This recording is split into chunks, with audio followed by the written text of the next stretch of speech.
Me. I can hear you loud. Hold on. Let me see. Continue. Okay. Yeah, I can hear you loud and clear. All right. Can you Perfect. hear Thanks me? so much. I'm looking at one side like there's a sunny side, and then the other side's like a Yeah, I think I've got the same situation here with the sun shining from the back window, but I think we're good. I mean, everything seems set up. If Yeah. Kate is good with us, I think she just muted herself. So if you'd like, we can just go ahead and start. Yeah, I'm trying to figure out where the focus is and where I could be more, where we can go in a good direction. Yeah, I've got some questions already prepared. So how about we just get into it? So I'm going to go ahead and just do a quick introduction. My name is Ernesto Arce, and I'm a veteran public radio reporter, journalist, and producer. And I'm joined today by Henry Huerta, who is a steadfast supporter of the labor movement here in Southern California. He is actually here a delegate of California Democratic Party's 57th Assembly District. He's also worked with the Bernie Sanders campaign, with the AFL-CIO, and he's done lots of probably most importantly, he's worked with the United Farm Workers for many years. Maybe we can start there, Henry. You can tell me about how young you were when you joined the United Farm Workers labor movement and what experiences you could cull from that. It probably should be better phrased that I was kind of born into the movement. Okay. Because my father was a United Farm Worker organizer in the Salinas Valley in the early 70s after the end of the Great Boycott, in which the United Farm Workers moved into the Salinas Valley.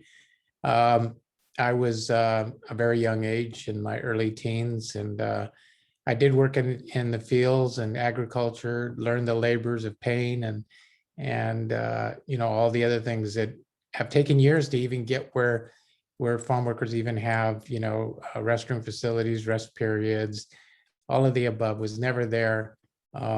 So when my father was organizing for the UFW, I was always tagging along with him to house meetings and rallies and marches, and continued on. And then I went to school, but I've always kept in the back of my mind when I was going to come back out of college that I would, work in the community, the work in labor, and which I did. I graduated and came back in and worked for the state of California, the state labor commissioner's office in the late 70s, and continued on and worked like 25 years within the state labor commissioner's office. And that whole from when I started the Jerry Brown administration and going through Duke Mason, Pete Wilson, and then a few years with Gray Davis, and then back into Arnold Schwarzenegger's the Republican control over the governor's house and being employed in the state. And then it came to a boiling point where I just got a little upset at some of the things within the state labor commissioner's office. And I left and started working with the AFL-CIO, and I was directing the Carwash campaign in Los Angeles for a few years, and then I retired from that. But I really didn't retire from politics. I got more involved in community politics and more involved in Democratic Party politics, especially with Bernie in the 15 on to currently. And maybe you can tell us a little bit more about that. You mentioned that you were a little bit disillusioned with your experiences working for the state of California. In what capacity? Well, first of all, I think the better question would be, once you were disillusioned with the work with the state of California, what led you to corporate-free, more progressive candidates like Bernie Sanders and working with organized labor like the AFL-CIO? Yeah, I think there's a big misconception about government working on behalf of workers. And there's a couple of examples that I could point out that really stand out in my mind historically. We have, and this is one example, disillusion from the sense even recently, where we have Democratic Party leaders saying, oh, you know what? On my campaign literature, I'm the one that got a $15 minimum wage. And here I'm thinking, okay, What's the minimum wage in the state of California? It's not $15. It's incremental over years. So you have, it was like a 12.75, 13.25 over all these years, right? And then I asked myself, okay, do we not have a Democratic Party majority in the Assembly, the Senate, and a Democratic governor? So why aren't we mandating a $15 minimum wage? Just like when Bernie said, everyone must get a $15 minimum wage, and then all the Democratic Party adopted it overnight. It was like, okay, yeah, we're supporting $15 minimum wage, and things started happening. So they can happen. The problem is that we just don't have the leadership within the party sometimes to move us in that direction and get things done, just like we do with Medicare for all. And that should happen. There's a lot of things that should happen overnight, and because we have a Democratic Party leadership and our community relies on voting Democrat, Democrat, Democrat, we support, and their labor leaders at the same time are in an interesting position because they're also advocating within the Democratic Party. But then there's also an infusion of money that comes from outside.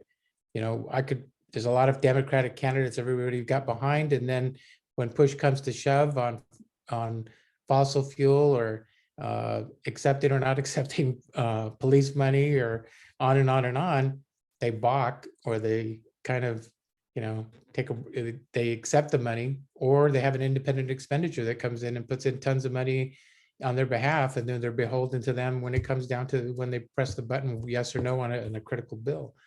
So you talk about the incremental, just how slow those changes are when they really could be done much more quickly. And to me, it kind of suggests, hey, someone somewhere is beholden to an interest, a special interest, or a corporate interest that's preventing them from working more efficiently and more quickly. How do you envision a better state leadership within the Democratic Party, local leadership, and how do we get to that position where we're moving much more quickly on behalf of the people's needs?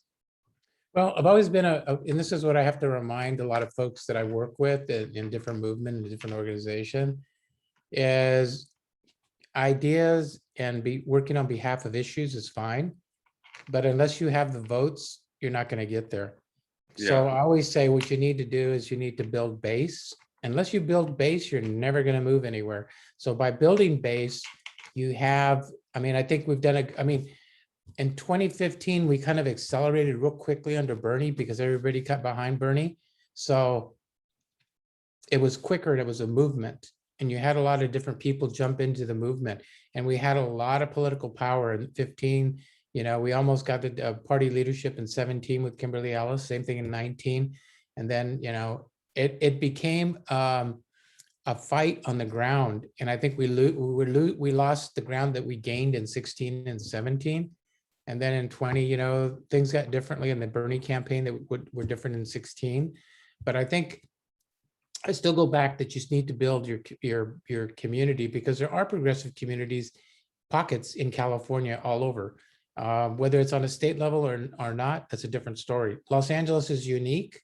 You know, there are a lot of communities. You have a large county, a large Democratic Party Central Committee that is fractured, you know, progressives on one end, centrists on the other end, and everybody else in between. But there are strong parties outside the area, or strong central committees that are very progressive. So I always think back is how you do that as you develop. I mean, even this, how we'd say the endorsement system, which I tell everybody about within the party.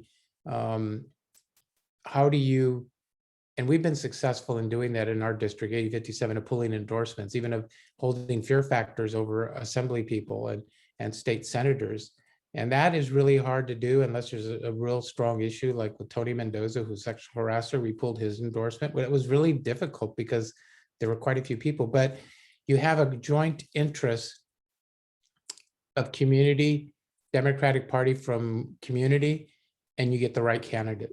The question becomes, how do you hold that person in office? And this is where the issue comes in, is then you get attacked by money because you're a progressives, and they find a progressive candidate, a centrist, to come in and defeat you because you're a progressive, or the threat of being primaried out becomes real in a lot of people and they panic.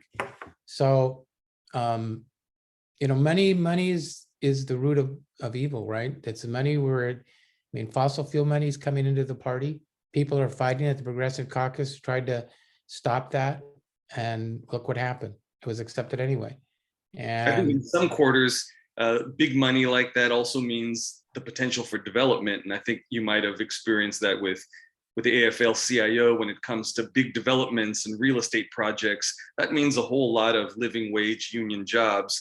And so how do you balance that, understanding that there are union rank and file members that need that work, that living wage, steady work, while at the same time, some of these developments might not be the most beneficial to the residents and the constituents of that community?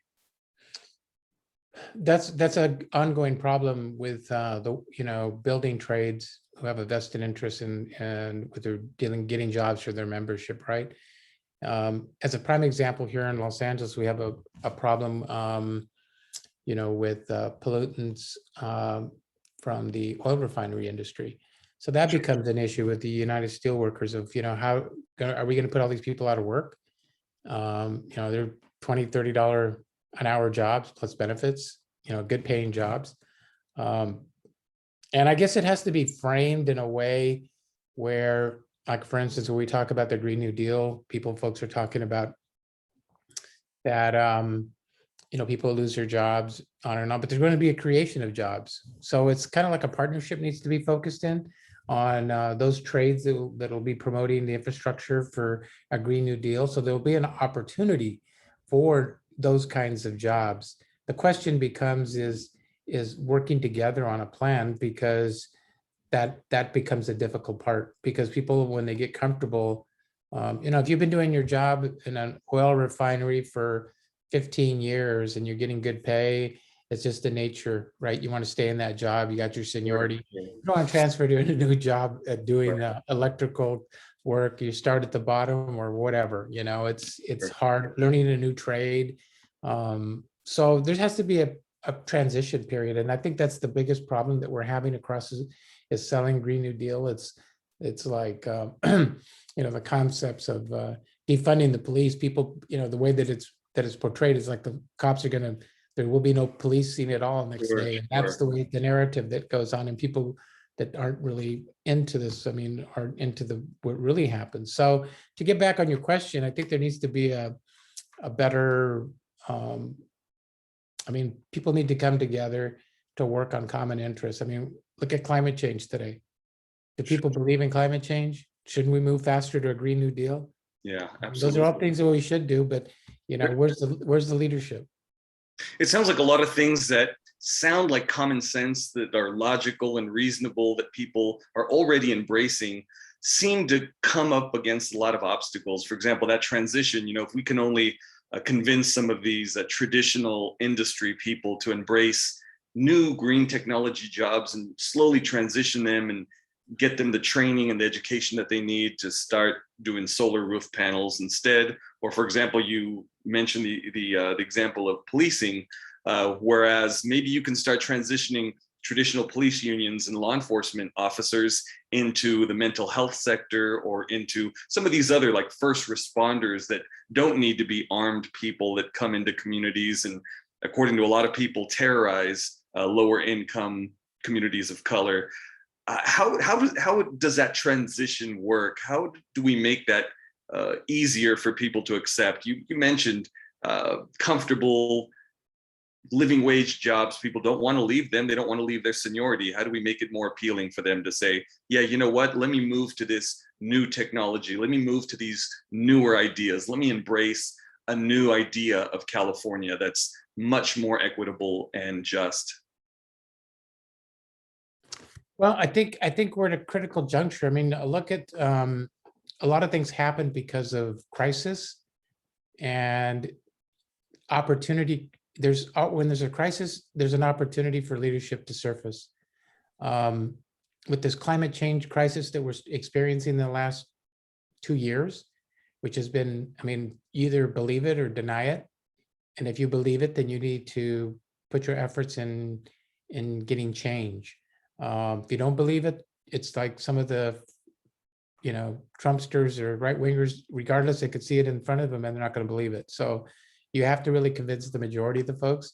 But getting just that narrative to change is that we need leaders to accept it and to move it. And I think that there are people potentially that can do it. You have folks that come from labor unions that are some might be more progressive, that have worked up the ranks, that are in leadership positions, might see it. There's younger people that are in the job market now that have skills that maybe can be used. You have a younger population that is more tech friendly. They can find efforts to solutions to problems. But how do we bring them into the Sunrise Movement, the advocacy groups that are out there into a broader coalition, but a more directed coalition of what we're going to do? And that becomes real difficult because I think that when folks come together and they find for a common good, they are good about the fight, so to speak, but the solution sometimes are leading to the experts, and sometimes the experts lead us down the wrong road, or the politicians lead us down the road, because there's just an outcry. There's an outcry, like, just with even Medicare, minimum wage, all these things that there's an outcry. Essential workers. Well, yeah, why are the essential workers being mistreated? It's on and on and on. So with I still Medicare, believe it's like we're all going to get less quality of care in lobbies with 300 people in line for good care, and minimum wage. Why should a burger flipper deserve $15 an hour if that's what I'm making with my college degree? Some of these arguments go on and on and on, and maybe we can transition there. We can switch gears a little bit and just speak about the general picture of labor, where organized labor is right now, currently on this Labor Day that we're celebrating this weekend. And the network and the corporate news, they constantly push the narrative that organized labor and unions are obsolete. They'll say that some of the detractors in cities, or rather in chambers of commerce, are constantly talking about how, hey, you know what? The state of California already has labor laws that are more than enough guarantee for workers to be treated fairly. What do you say to some of these arguments? Well, I think if I look at it from the perspective of when I worked in the state labor commissioner's office, one thing that somebody always told me was, you can pass as many laws as you want, but if you have nobody to enforce the law, what good is it? Sure. And that becomes a real difficulty, a budgeting issue, because I remember I remember some very egregious cases of worker exploitation, and you file criminal charges, civil charges, and then you have to get the local district attorney to accept it. So if you're in a rural area, which is very, like against one of the growers, it's not going to go anywhere. It's going to die in the corner. You get a progressive district attorney in like San Francisco or Alameda, Contra Costa, or even in some cases Los Angeles, we have political pull, things get done. So I think there's a big shift also on where we want to make sure that people are even aware of their rights. And that's usually, I think there's a bigger, how would I say, people are looking at social media for answers. And I've seen a lot of social media on labor law now, where people are self-organizing and trying to bring attention to their situations. And I think social media can be beneficial because people will look at social media. Even farm workers have a high read of Facebook. Sure. They don't have Twitter, but they have Facebook. And they look at Facebook and there's announcements on there. There's some, I was amazed at some groups that I didn't even know about until my daughter told me about it. There's a groups in what, Chisme del Valle or something. And then there's Gossip of the Valley. And there's Sure. all kinds of stuff that's going on behind it. I'm not aware of it. I'm sure a lot of people aren't aware of. We have to go drill deep. Yeah. Our communities are organizing. And I think that's the answer. is education and having people self-organize, because we cannot do an organized effort. I know that the unions are there for organizing already established areas, but when it comes into low wage industries, those people that are in the dark, whether you're talking janitors, car wash workers, how do we reach those people to advise them of their rights, and how do we get them to assert their rights, and how do we get a union to be involved in helping them?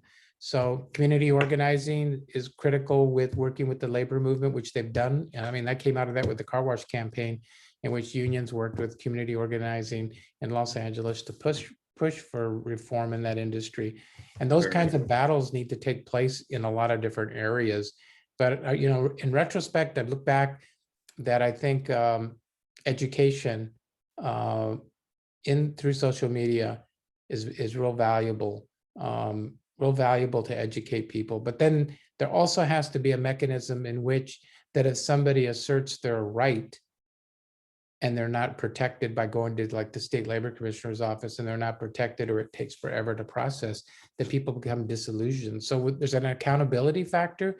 I mean, education factor, accountability factor, but also community and advocates can also help in getting situations to be heard, whether it's, in the fields or unsafe conditions, heat conditions, rest periods, those kinds of things where things can move. So I don't know if I answered your question. I was just trying to. That you did. And the last part of that question was just about the future of the labor movement, and where do you see organized labor? You mentioned within the confines of AFL-CIO, LA County Federation of Labor, but also in more more like social media type places where people gather, like on Twitter and things. What's the future of people organizing and fighting for more equity and fighting for more justice in the labor force? Well, there's interesting. I was watching it from afar, but I was keeping an eye on it. Self-organizing. What area? Where do you live? I'm in Claremont. I'm in the foothills, San Gabriel Valley, Inland Empire. We're right on the cusp of both. Well, I need to talk to you later off. Yeah, sure. Okay. So I was paying attention from afar. I believe it was Highland Park. Okay. The donut workers that were being organized out of a donut shop. And the community rallied behind them. And, a lot of young people, probably some with college degrees, that are working at a donut shop for whatever reason, organized, and there's having a picket and no organized labor folks. It was just self-organizing. And I think if more of that happens, and I'm just trying to understand the mindset of a lot of folks, whether they want to have freedom and at the same time they want to have respect on their job. How do they organize? Because I don't want to say, okay, the union should do this for me, because that's what people defer to the union to do. You protect me and I'm paying your dues. Da, da, da. Right. So I'm seeing a lot of self-organizing efforts. People organize themselves. So I think through social media, they've run a pretty good campaign. They put pressure on the owner to sit down and talk to them. They've had people that might have gone to that donut shop that don't go in because they're boycotting it because there's a picket line. Sure. So there are opportunities, and I'm just wondering how that can grow. And I look at social media with unions, and I mean, I follow it because my kids follow TikTok, Twitter, and there's even other apps that they're looking at, and there's a lot of folks on there. And the unions are not in those rooms. They're not in there talking to those people. Example. Maybe they should be taking a lead in embracing social media for what it is. And you've got the fast food chains that go in these these petty wars that bring in hundreds of millions of people to decide, oh well, I think so-and-so fried chicken place is better than so-and-so fried chicken place. But one thing about, you mentioned Highland Park, and I immediately remember a lot of the stories that I've reported on. And one of the organizing, it was a community event. They were trying to organize against Occidental College's real estate assets. Mhm. saying that they were partly responsible for the skyrocketing rents. And it was Occidental College students themselves that came down to lend their support, listen to their stories, and then go back on campus and be one of the best advocates for these low-income community members in Highland Park. And likewise, with that Clean Car Wash campaign, I covered the story in Santa Monica, which was the very first unionized car wash location in the United States, I believe, at the time. And it was Mhm. also UCLA students who had come to I think it was a social justice school at UCLA, that came down, lend their support, and said, hey, what can we do from a position of more privilege and influence to support the car wash workers there in Santa Monica? And so I think there's yeah, it's true. You can use the energy and the focus of young students and young people, while also using mediums like social media to bring people together, raise awareness, and get people to start working together. No, I think there has to be a way to do that. I mean, there has been done, but just to keep people energized, you know, I always remind people it's like you can pick 20 battles to get involved in when you wake up in the morning. And Sure. I try to focus in on one or two lanes, one lane primarily, Yeah. and stay in my lane, because I think sometimes we rush to too many fires, and then Yeah. Yeah. Exactly. and Yeah. then there's Literally speaking, here in California. But yeah, yeah, I think one of the terms that young people use a whole lot nowadays is intersectionality, which right. kind of lends itself to, hey, we should be defending the rights of prisoners, while at the same time fighting climate change in Torrance, in the Bay Area, in the South Bay, while at the same time exposing the Los Angeles County Sheriff's Department, while at the same time doing XYZ. So, is you mentioned focus as being a big part of being an efficient labor activist or organizer. Is that the case? Yeah, I believe that you bring people into your lane. That doesn't mean that you go in their lane.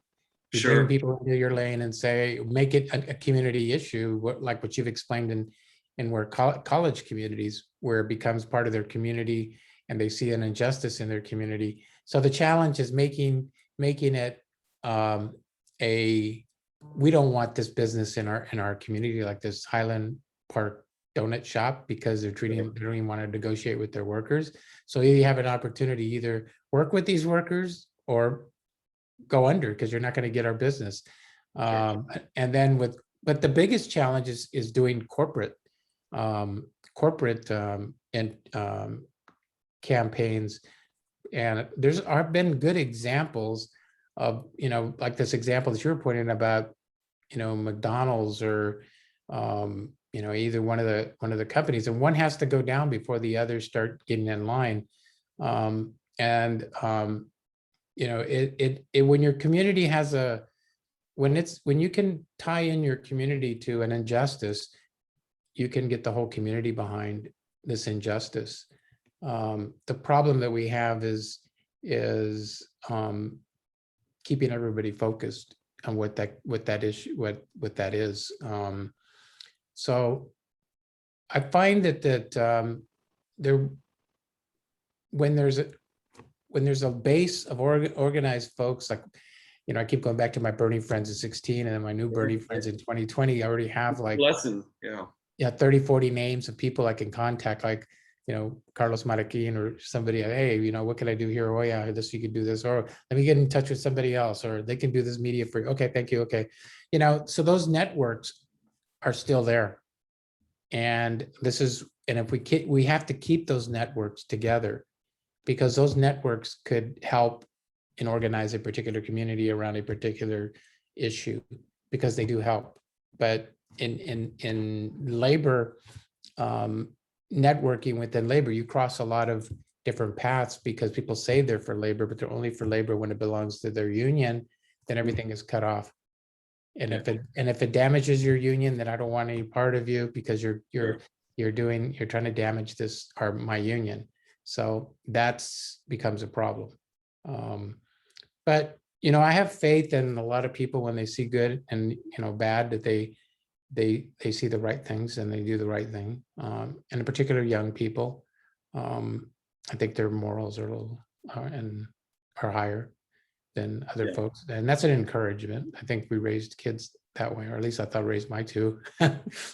So that Sure. helps. That's always, it's always a good note to end on hope and the hope for a brighter future, the hope that the next generation is a little bit more conscious and aware, um, and politically educated about the road that must be taken in order to make a better society, and maybe to highlight and expose some of the things that are going wrong and what we can do to change them. And that's really important. Thanks so much for speaking with us today, Henry Huerta, a delegate to California Democratic Party's 57th Assembly District, and as we've spoken, a key organizer with the Bernie Sanders campaign here in Southern California, with the AFL-CIO, and with the state governor's office. Thank you so much, Henry. Anything you might want to add about this on this Labor Day weekend? No, I think folks need to I guess I look at it from a labor movement of making sure that workers, essential workers. I mean, even sometimes just talk to somebody, right? You go to a Starbucks and you go in and you think that person is just, a bill collector or give you your order. Always make time to talk to somebody you don't know. And sometimes they'll amaze you because they'll start talking to you about all kinds of things. Oh, man, how is it? Oh, it's fucked up. Excuse my language. It's it's a messed up. I go, what's the problem? He goes, oh, my boss did this, and my boss is on my ass for this. I said, well, you know what? Talk to him, or in one case, I had to go talk to somebody. Sure. I come here every day and get a Starbucks, and I know I'm going to get this worker in trouble, maybe, but I just don't. I just heard something. I didn't he tell me, but I overheard. So it's the way that you were yelling at him or something, and that could change the whole day. That could change the whole day for that person. And maybe, just be kind and tip your workers, extra dollar that you have in your pocket. They might need it a lot more than you might need it. So, respect and talk to people. And maybe that you can organize as I always used to tell you, your job is always to organize labor. That's organizing everybody, including every worker that you come in contact with. The grocery worker, I used to talk to a grocery worker and talk about, hey, how are you doing now? This is, have you talked to your union about it? No, I haven't. They don't do shit for me or whatever. I said, well, why don't you sit down, write it down, do this. Oh yeah. Hey, next I went to the store. Hey, I went and talked to my shop steward and they told me they were going to look into it. Thanks for bringing that up. That's a simple thing that we can all do on a daily basis. Just be human and look at people. So as on a Labor Day, respect labor, honor labor, but also know that, people are struggling. People are always struggling. So absolutely. Yeah. Especially, you bring up the example of essential workers or frontline workers, grocery workers, especially nowadays, that have been exposed to the coronavirus and that, lost their the risk pay that they were given. I forget what the term is, but those extra couple dollars that they were paid per hour to be essential workers there that are essential to communities who need fresh food and vegetables. And I think it's a great idea to reach out to them, a lot of whom are no longer represented by unions. Unions are no longer representing the ethnic markets and the specialty markets like the Trader Joe's and the Sprouts, and a lot of these workers are from our communities. They're putting themselves out there, and they're not getting the protection and the rights that they deserve. Yeah, thank them for what they're doing. I mean, that's all you got to do. Thanks so much, Henry. We appreciate the time. All right, thank you.